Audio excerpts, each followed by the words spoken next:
Sosok Deddy Mulyadi kembali mencuri perhatian publik. Gaya kepemimpinannya yang belak-belakan dan penuh aksi lapangan membuatnya kian dikenal bukan hanya sebagai pejabat, tetapi sebagai pengawas rakyat yang turun langsung ke akar persoalan.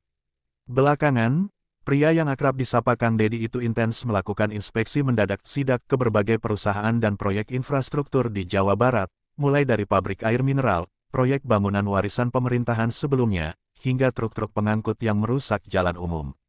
Namun di balik setiap sidak yang viral, ada alasan mendasar yang dijadikan pijakan oleh Deddy Mulyadi.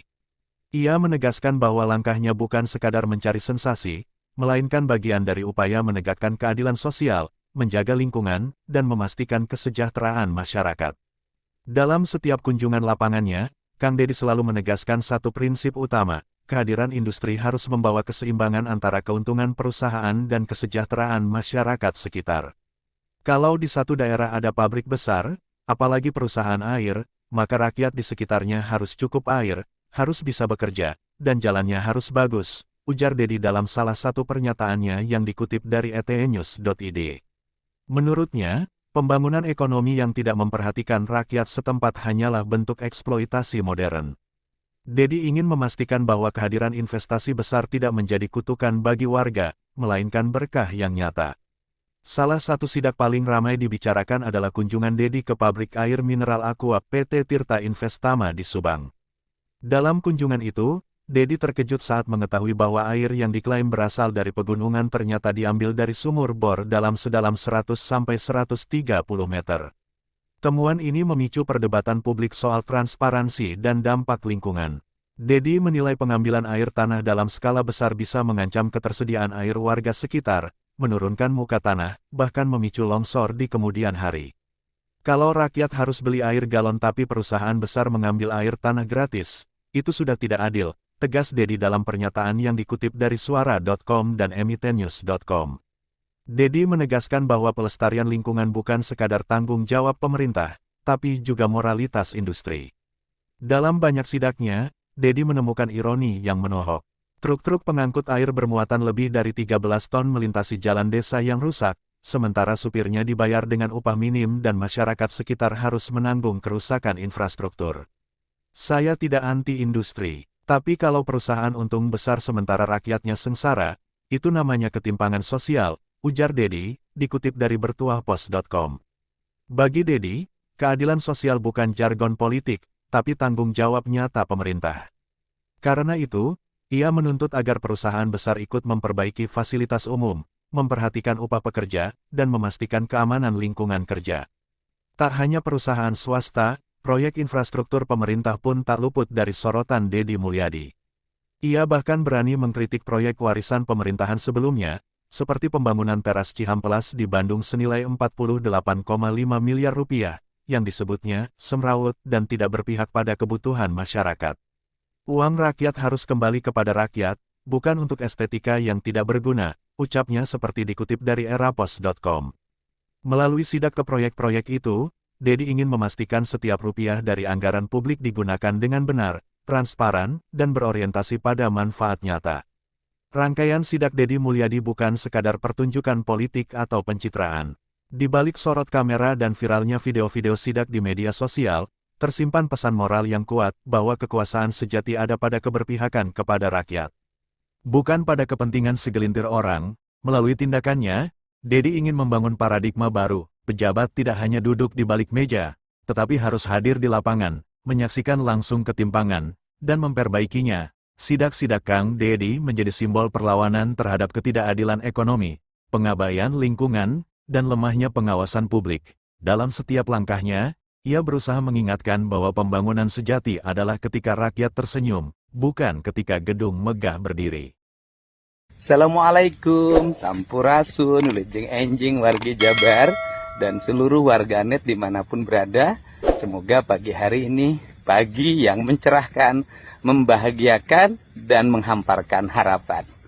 Mungkin banyak orang yang bertanya pada saya, apa sih yang ingin dilakukan oleh Kang Deddy? Datang ke perusahaan-perusahaan termasuk perusahaan air mineral.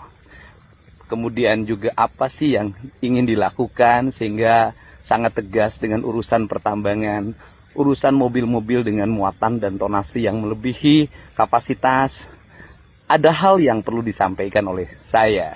Yang pertama adalah saya ingin bahwa negara ini, provinsi ini, kabupaten ini, kecamatan dan desa ini punya keseimbangan. Keseimbangannya adalah manakala ada perusahaan air mineral di situ, maka rakyat di situ harus memiliki kecukupan air.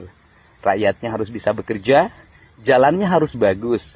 Para petaninya tidak boleh kekurangan air dalam setiap waktu agar tumbuhnya industri membangun rasa kesejahteraan bagi lingkungan.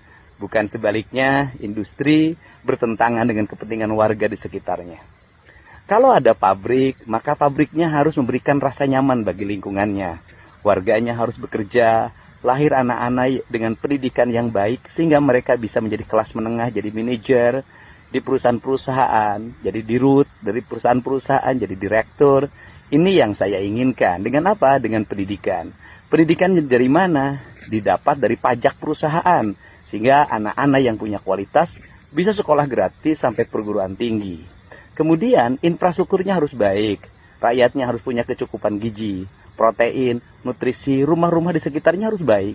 Kenapa? Karena negara telah memungut pajak dari perusahaan-perusahaan itu, dan seharusnya pemerintah provinsi, kabupaten, kota, pajak dari perusahaan-perusahaan itu paling besar kembali dulu ke lingkungannya, sejahterakan dulu lingkungannya, jangan sampai dia tiap waktu kebisingan, dia tiap waktu mendapat aliran limbah, udaranya buruk, tapi masyarakatnya miskin, berobatnya pun aksesnya rendah. Ini yang saya inginkan. Dan kemudian juga infrastruktur jalan dibangun. Tetapi pembangunan infrastruktur jalan, kalau mobil yang melewati batas tonase yang ditentukan, maka jalannya cepat rusak. Kalau jalannya cepat rusak, maka akibatnya adalah pembangunan balik lagi ke jalan. Sehingga kita tidak punya kesempatan untuk melakukan investasi sumber daya manusia yang lebih besar ke depan. Tidak punya kesempatan untuk menyimpan demi masa depan. Yang berikutnya adalah kualitas pembangunan. Irigasi harus baik, berumur panjang. Jalan harus baik, berumur panjang. Caranya apa? Para kontraktornya mengerjakan jalan sesuai dengan apa yang menjadi ketentuan. RAB-nya seperti apa, perencanaan kerjanya seperti apa, dulu waktu nawar di tendernya seperti apa. Kemudian pekerjanya harus dibayar dengan baik. Tidak boleh ada pemotongan, pengurangan dari upah yang ditetapkan dalam ketentuan perencanaan kerja dalam sebuah proses pembangunan. Sehingga berkeadilan. Tidak boleh ada penumpukan keuangan hanya pada satu kelompok, satu golongan. Kemudian golongan lain mengalami derita akibat inflasi, akibat harga yang meningkat, dan akibatnya adalah kemiskinan sulit kita selesaikan. Untuk itu, inilah yang menjadi harapan saya. Semoga pagi hari ini pagi yang mencerahkan bagi kita semua dan tetap berproduksi. Saya meskipun dalam setiap hari ngurus berbagai hal, saya tidak lupa menanam padi di sekitar rumah. Untuk apa? Untuk berproduksi. Saya ingin nyumbang beras pada kepentingan masyarakat. Saya ucapkan terima kasih. Salam untuk semuanya. Semoga Jumat ini membawa keberkahan.